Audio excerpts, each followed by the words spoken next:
Welcome, listeners of WHFB AM 1060 and WIMS AM 1420, as we launch another edition of the Green Radio Network. Here on the Green Radio Network, we'll bring you a variety of green topics and the latest information on green technology and transportation. This program features environmental leaders throughout northern Indiana and the entire nation. The Green Radio Network is sponsored by NERPC, the Northwestern Indiana Regional Planning Commission, and the award-winning South Shore Clean Cities. Both entities are leaders in the environmental industry and work together to bring cleaner air and more sustainable living to northern Indiana. Now to introduce Carl Lisek, Executive Director of South Shore Clean Cities and the host of the show. Well, thank you for that introduction, and welcome to the Green Radio Network. Today our guest is Mr. Albert Venezio. He's the chairman of ICOM North America. Albert, welcome to the show. Thank you very much, Carl. Thanks for having me. Well, you know, Albert, I know a lot of people have heard the ICOM name, but and I know that you're the co-founder of ICOM. Tell us a little bit about ICOM. Sure. ICOM started in 1984 in Europe, and we invented and patented a toroidal tank. That's a donut tank you see more and more. That really opened the market in Europe with the small cars, replacing the spare tire. And then some years later, ICOM invented and patented their version of liquid injection, which is the most prevalent version in the world today. We brought that technology, the liquid injection system, to the U.S. in 2004, opened our plant in just outside Detroit, Michigan, here where we are, and we've made tens of thousands of liquid injection systems.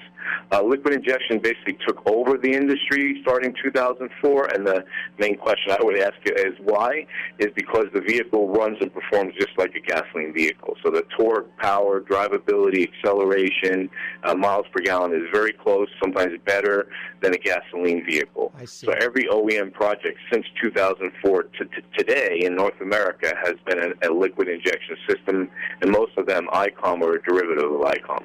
Wow, that's exciting. And so, you know, as you talk about, you know, how you originated, but so what is your geographic area? What parts of the country or the world do you cover? So our main focus is the U.S. and Canada from North America here from Detroit.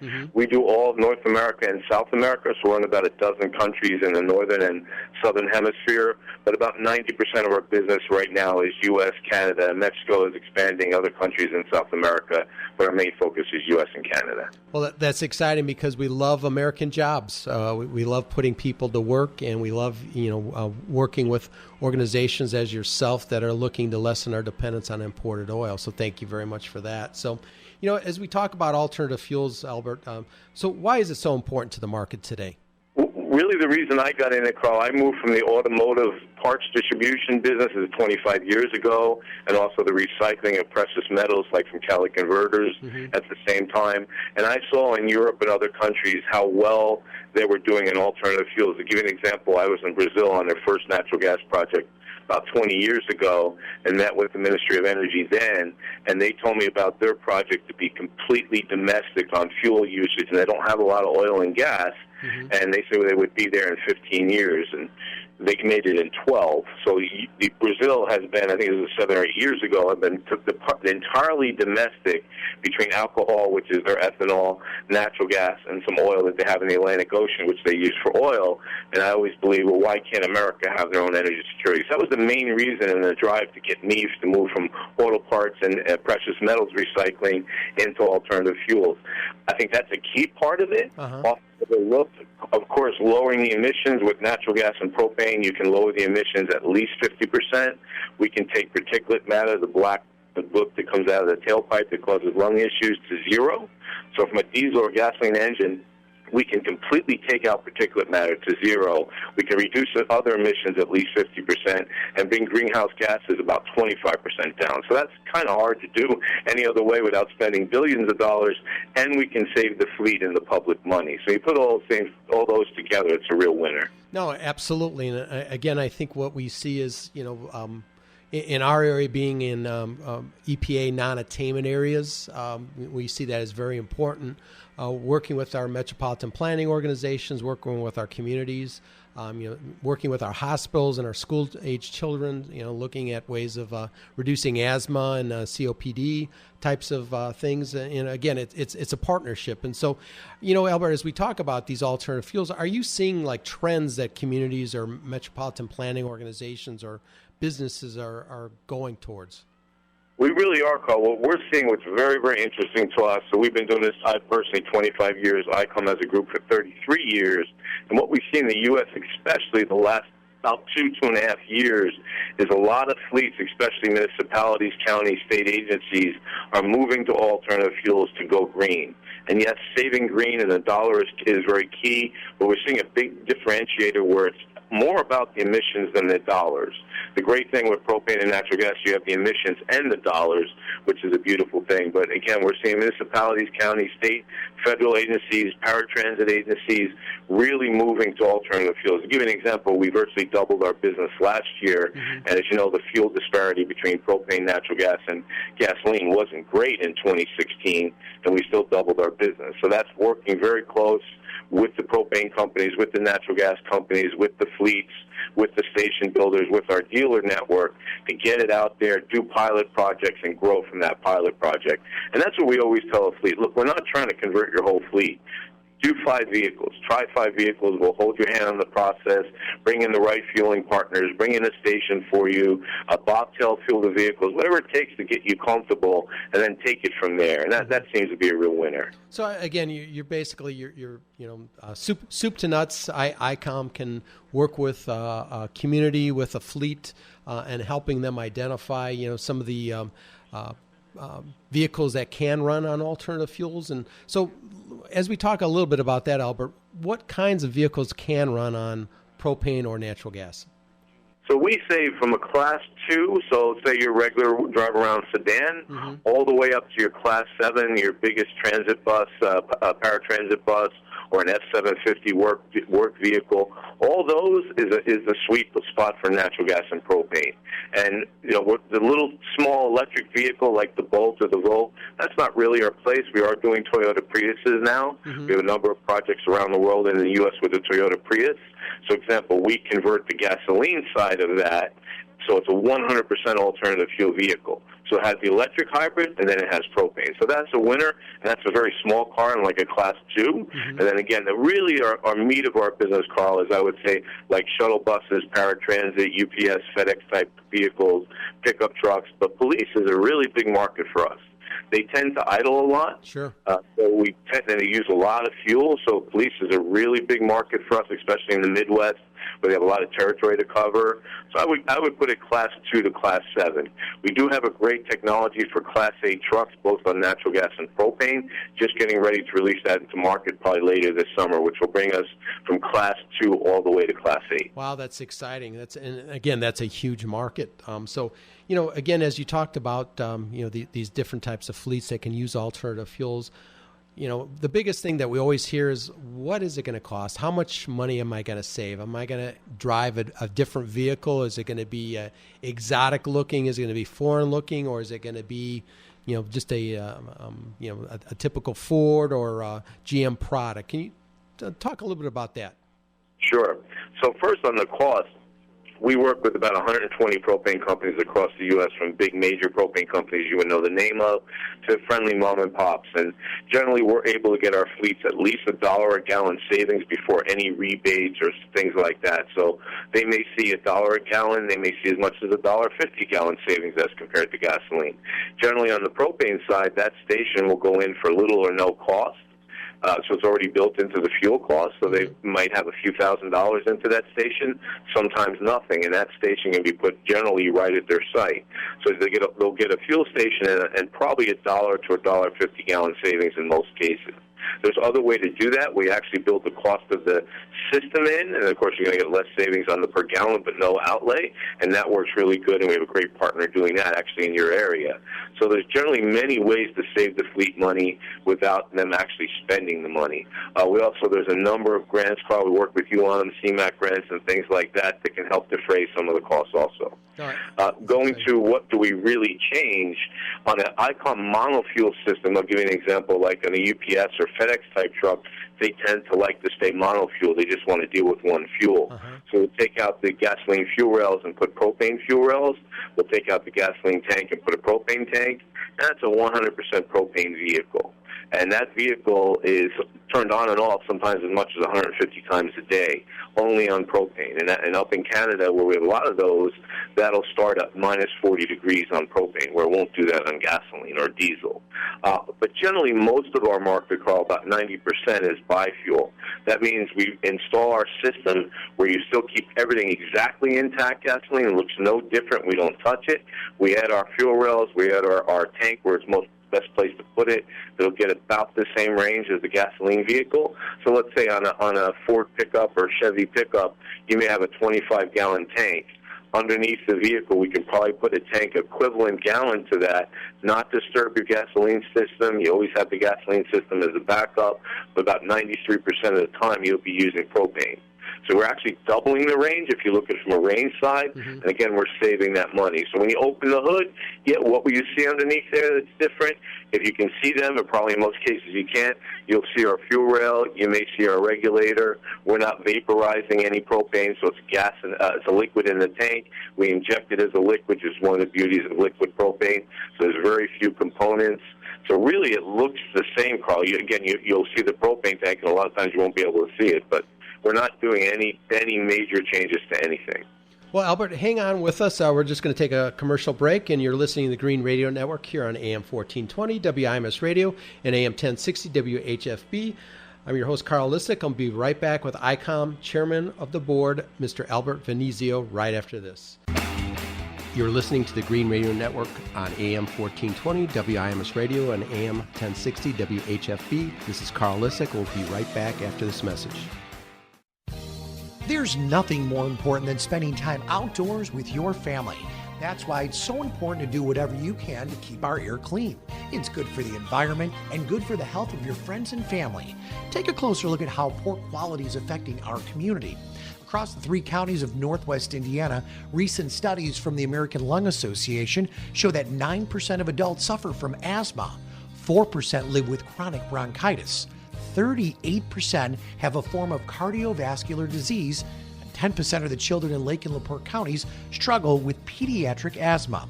Now, the number of adults with asthma is nearly that of adults with diabetes. Consider how diabetics make adjustments to their diet in order to be as healthy as possible. Everyone can make adjustments to improve air quality and the quality of life for those who live with asthma and other lung diseases. Northwest Indiana, clean air, think green, breathe easy. A message from NERPC. Thank you again for joining us on AM 1420 WIMS Radio and AM 1060 WHFB on this edition of the Green Radio Network. Well, welcome back to the Green Radio Network here on AM 1420 WIMS Radio and AM 1060 WHFB. I'm your host, Carl Lisek of South Shore Clean Cities, here to bring you the latest information on green projects and topics across the nation. Our guest today is Mr. Albert Venezio. He's the chairman of ICOM North America. And Albert, again, thank you for being on our show today. So one of the things that we were talking about were some of the things that fleets are working on with alternative fuels. But so does this, as you start making some of these conversions to some of these vehicles, what are some of the things that organizations need to be aware of? I mean, are there certifications that they need to be aware of, and how does this affect a vehicle warranty?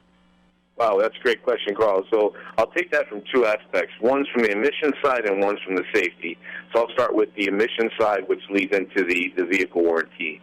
So we're required as a system manufacturer to have an EPA certification for every year, make, model, and engine that we do. For example, a 2017 Ford F-250 with a 6.2 engine has one certificate, a 2015 has another. And each year that could be a different certificate that requires very extensive testing, and ICOM or anyone else that manufactures alternative fuel systems who get and achieve EPA certificates is looked at as an OEM manufacturer.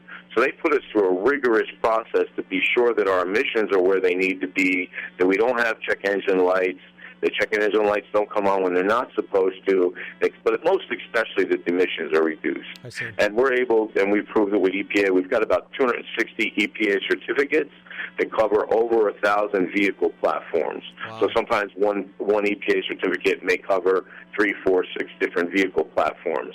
And we tend to be the ones that tend to achieve them quickest because our technology is so good and so precise. So we'll get them up. We've had 2017 certificates for the last 6 months, which many others are still struggling to get a 2017. Without that certificate, Carl, we cannot convert a vehicle. So there exists out there in the market in the U.S. what we call black market systems. Mm-hmm. Those are systems usually bought from someone in Europe, brought over here and installed in a shop that is not EPA certified. And we please advise not to utilize those systems for many reasons. The first one being you can get a very hefty fine from EPA for installing, utilizing, or selling those systems. 2 is likely those systems are not to the U.S. standards of liability and safety. So I'll move to safety, then I'll go back to the warranty. Okay. We go through a rigorous process. So ICOM is certified in Europe for safety and durability, in Canada, which is the highest standard in the world for safety durability testing. So we're tested to minus 40 degrees and plus 128, and minus 48 centigrade and Fahrenheit. They're the same. And then each critical component on that system is tested for that. We also meet NFP 58, which is a U.S. requirement, U.S. DOT FMVSS 303, which is how the tanks are placed, which is also critical, which we have to meet. And then we've crash tested a number of school buses and a number of vehicles with our system. In those, and succeeded every time, whether in Europe, Australia, Korea, U.S., or Canada. And every time we do that, if one drop of propane comes out or any kind of pressure drop in the system, you fail, and the vehicle, the example of school bus is about $100,000, the test is about $50,000, you just blew $150,000. Wow. So we're very tight on safety. We go through a lot to make sure everything is safety and meets the safety requirements. So you can't just think you buy a system on eBay or you buy it from a local shop. If they can't give you an EPA certificate, likely it's not EPA certified. So now, being EPA certified, keep in mind, is emissions. Pretty good rule of thumb. If it's EPA certified, it's likely they went through all the safety testing, but not necessarily. So you may want to ask for their safety certificate documentation. And then that leads to the warranty. So the law of the land of the U.S. and Canada actually is if you have an EPA certified system added to an OEM vehicle, we do Ford, GM, and some Chryslers, then that if that ever goes back to the dealer or OEM for an engine or transmission or some other failure, and they see that it has an alternative fuel system on, as long as that system is EPA certified, they have to back up the vehicle's warranty. If it does not have an EPA certificate, they can void that warranty. Wow, okay. So it's critical from that aspect, Carl, that they use an EPA-certified system. Now, there are cases where the dealer doesn't know. At this stage of the game, where propane and natural gas are so mature and it's out there, especially with the fleets in the U.S., most dealers tend to know, okay, here's a propane vehicle and natural gas vehicle. They have a transmission issue. It has nothing to do with the propane or natural gas system. It's a vehicle issue, and you won't have much of a fight. But occasionally we'll have a dealer call us, and they'll say, well, we see it says ICOM. We're calling ICOM. This vehicle has a transmission issue with such and such fleet. Tell us about your system, and, why should we warranty this? And we'll explain it to them. And we've never had a problem with that. ICOM has never blown an engine. It's critical to ICOM, meaning it's been ICOM's fault in 14 years in North America. Liquid injection is a lot of the reason for that. So in the end, when you boil it down, Carl, if you have an EPA-certified system, the OEM and the dealer cannot void the dealer warranty. I see. And so, as we're talking about these different alternative fuels, there's a lot of information that you're giving to our listeners here, Albert. But are there other ways that we can save money using alternative fuels? Yes, Rob, great question. One is we can really reduce maintenance costs. So what I mean by that, so a lot of the bigger fleets, when they're doing their oil changes, they'll send the oil out after a couple of uses and have it tested, and they'll find out if they're using propane or natural gas because it's so clean and free of so many hydrocarbons, they can go 2 or 3 times the cycle on that oil. We don't suggest it, Carl, because there's vehicle warranties in place. We have to do certain things. So we say, while you're within the vehicle warranty, just follow the oil change interviews that they suggest. but likely you're not going to, once you're past that, we suggest you can go at least twice that term. So if you're changing oil in 3,000 miles, you can go to 6,000 miles. A lot of times you can go to on the filters, the oil filters, the air filters, and so forth. Because it's so clean, we can extend those filter lives many times. But I think the most important aspect of that is we can increase the engine life. Okay. So by injecting propane as a liquid, we've taken, it's going to sound a little strange, but we have the data to prove it. We have fleets that have done 1 million miles, and these are fleets in airports that are doing 150, 200,000 miles a year, a lot of idling, which is very tough on an engine, carrying a lot of people with a lot of baggage, and they've made 1 million miles. And we have many other fleets that have made 600,000 or 700,000 miles. So the vehicle kind of falls apart around the engine, and this is before they ever had to touch the engine. No, with liquid, no valve jobs, no anything like that, because liquid goes in cold, as a cold charge to the engine, and that has many, many great aspects to that when you inject propane as a liquid. Wow. Again, just a lot of information. Again, one of the other questions that always comes out, return on investment. What kind of numbers are you seeing on return on investment with the use of alternative fuels?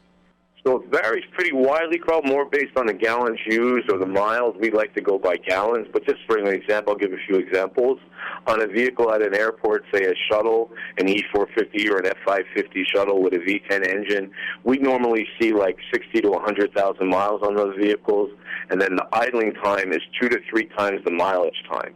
So 1 hour idling equals, depending on which manufacturer you talk to and which engine, somewhere around 30 miles an hour. So if you're idling for an hour, that equals another 30 miles. So we'll see a vehicle at an airport, a shuttle that's driving people picking people up at a parking location and bringing them, or a rental car place or something like that, and they'll get an ROI with no grants or anything, sometimes in 6 months. Wow. So we have 60 vehicles at Columbus Airport in Ohio, E450s through our partner bus services that sells and maintains those buses. And, these vehicles are lasting many years, and the ROI is very, very quick. Let's look at a police fleet. So a normal police fleet, the ones that we deal with, which are hundreds around the country, we'll see that they'll do 2,000 to 3,000 gallons of fuel per year, and they'll idle a lot. Mm-hmm. So again, idling is actually the worst thing for an engine, but obviously the police have to do it. They got to have all their equipment on all the time, or they're sitting there waiting for a speeder to go by, and the different things that they do. And that vehicle, probably it'll take, with no grants or no rebates, probably it'll be about 2 to 3 years for their ROI. So that's just 2 examples. Another one is a big box truck that delivers FedEx packages, a contractor. Mm-hmm. We'll see that, again, that's another V10 engine. Remember, that's on-off, because that's idling. You can't idle. That's anti-idling rules that they have within those package delivery companies, and we'll see that they'll use 6,000 to 7,000 gallons a year, and that they'll have about a 9-month payback. The best one, Carl, that's often missed out there, that's a big focus for us, is the towing industry. So the towing industry a couple years ago went from all diesel trucks, and with the issues of diesel trucks nowadays, with everything they have on them, and getting them back into service and so forth, they're now moving to, especially the Ford V10 or the GM 6.0, and you're using 12,000 to 15,000 gallons of gasoline, similar amount on propane. So you consider a tow truck or a flatbed using 12,000 gallons of gasoline, and that's about 12,800 gallons of propane. That's a lot of fuel. Sure, if they're saving $1 to $1.50 a gallon, and that system is costing them somewhere around $10 a gallon, somewhere around $10,000. Sorry about that. That means they're seeing about a 9 or 10 month payback before any rebates or any kind of incentives or grants or anything. So it's huge savings for the fleet. Absolutely. And again, I think here in the Midwest, we're getting a lot of questions in regards to law enforcement using these types of vehicles, and the tow trucks, as you just mentioned, are another opportunity. So, Albert, you've been throwing a lot of information out to our listeners. How would people get in touch with ICOM? Oh, great. So we have a website, www.icomnorthamerica.com, or you can call us here at 248-573-4934. But I'd like to mention, Carl, we got a really great dealer network in your area. We have People's Propane in Waterloo, Indiana. It's a propane company and an installer dealer of ICOMs. We have Advanced VTech in Illinois. We have A1, which is a great upfitter in Elkhart, Indiana. And we have Echo Vehicle Systems in Union City. And these are 4 of the best dealers we have in the country, all within 100-mile radius of where you are. So we have some great dealers you can really work with and will really guide you through the process. Of course, we're always here to help you in that process also. Sure. Albert, again, just a lot of information in regards to, people converting. And as we kind of come to the close of our program, again, just a lot of information for people to digest. But what would be, one of the suggestions of how you would convert a community or a fleet to alternative fuels? What are some of those starting points that you would say to someone that's interested in reducing their carbon footprint to not only reduce some emissions, improve quality of life, but then also obviously to save themselves money? So we so much like enjoying working with municipalities and counties and state agencies, Carl, because generally they seem to really want to reduce their carbon footprint and have a sustainability program, and they see the benefit of it. It's just, how do they get there? So we'll talk to them, and first it's a matter of choosing the fuel that's best for you. And I would believe most of the time propane is probably the best choice, but there's times when natural gas is the best choice. There's probably certain vehicles where electric is the better choice. That's really the three vehicles out there. Yeah, there's a little bit of hydrogen and some other things out there. But in the end, if you're moving to an alternative fuel for sustainability and reducing your carbon footprints, you're propane, natural gas, or electric 95% of the time. You may have a mixed fleet. So we always say, let's choose the fuel that's best for the sector you're converting. For me, police vehicles makes the most sense for propane because we can get them the gallon and the range they want. The payback can be very quick. On paratransit vehicles, shuttle vehicles, picking up the people and taking them to the doctors or the grocery store, again, propane, they can put enough gallons on there. They can reduce their cost. And I think that the best thing for them to do is, let's pick that fuel. We'll help you to pick that fuel. We'll do a pilot project with you for a couple of vehicles, could be as little as 2 to start. We'll bring in the propane partner who will probably fill those vehicles from the bobtail initially so you don't have to get a station, walk you through it, make sure you're comfortable, make sure your dealer's comfortable. We'll train your people on service if they want to do their own service, or our dealer will do the service and the installation and slowly grow with you.